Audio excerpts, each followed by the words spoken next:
Now, another discussion I would like to make, that is about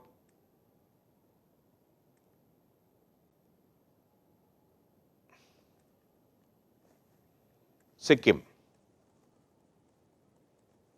As we know very well,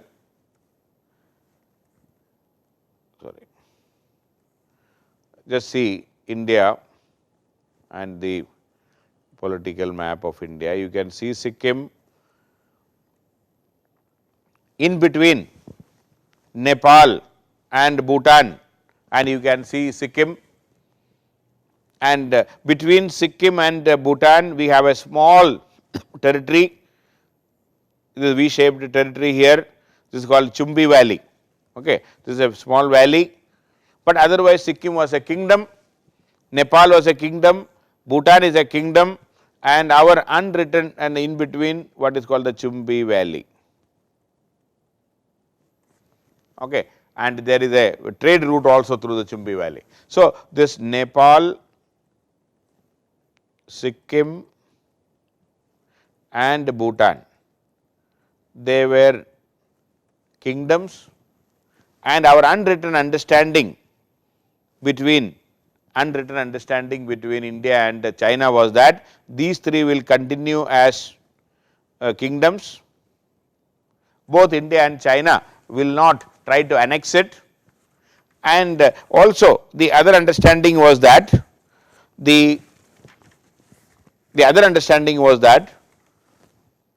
south of Great Himalayas, then we have Middle Himalaya, then this is the north, this is south.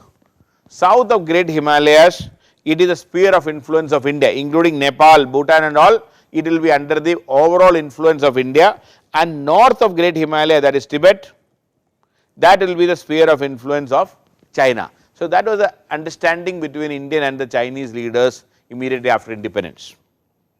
So, that is why it was going on, but things started changing in 1960s. The dynasty which was ruling, the last dynasty which ruled Sikkim, the Chogyal dynasty, the Chogyals, like the Maharajas, Maharaja word or Shahanshah. So, here it is the Chogyal. Okay. So, the Chogyal dynasty, the Chogyal, Palden, Tondup, Namgyal was the ruler. Chogyal, Palden, Tondup, Namgyal, the ruler. He was the last Chogyal, we can say, but he was in general, he was not very comfortable with India. He was generally we can say an anti-India leader. He was not very happy or rather very comfortable with Nehru or subsequently the Indian leadership and whatever democracy and all which is going on. Then he was what happened was that during his term he fell in love with an American research scholar,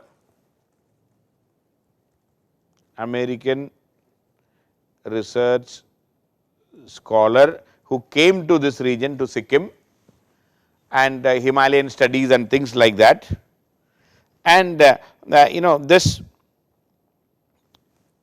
American research scholar known as Hope Cook. Okay. So, then what happened was that India accused this American research scholar as a CIA agent, American Secret Service agent. Like in these days we always complain everything about ISI agents, in those days we used to complain about CIA agents. And India asked Chogyal to keep away from the CIA agent, which is not the case, and she was she was quite influential and she started interfering in the the governance of Sikkim and all. So, it seems according to many stories, Indian leaders encouraged a revolt against the Chogyal. and the revolt was organized under a leadership called Kazi Dorji. Kazi Dorji Khangsarpa.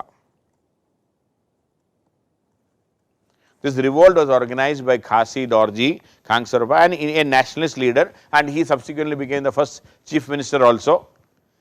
So, this territory finally joined Indian Union in 1975 after the revolt.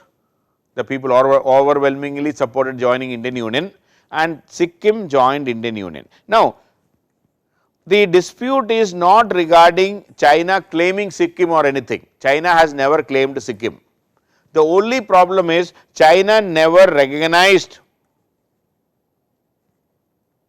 Sikkim as an integral part of India. They always kept on saying that Sikkim is a separate independent country, Sikkim is a neighbor, an independent neighbor, like Nepal is a neighbor, Bhutan is a neighbor, Sikkim also is a neighbor. This kept on going on even after 1975, it used to irritate India.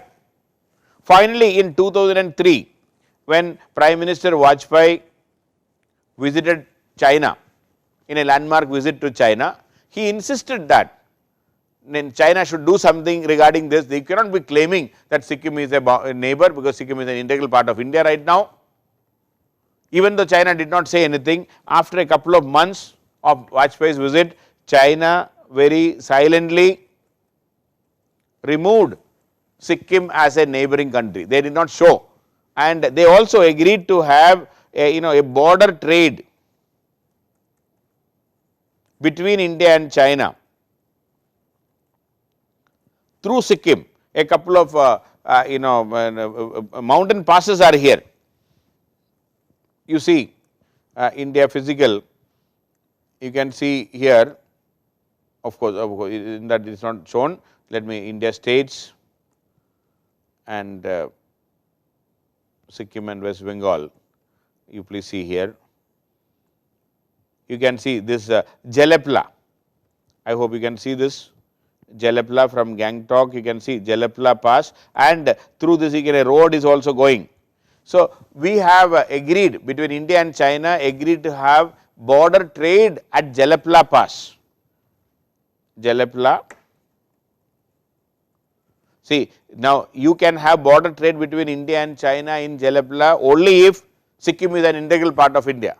So, that is how, even though China has never openly acknowledged and said that Sikkim is an integral part of India, but through this gesture or by opening a border trade between India and China through Jelepla, we have finally concluded that China has recognized Sikkim as an integral part of India. Otherwise, China never claimed Sikkim.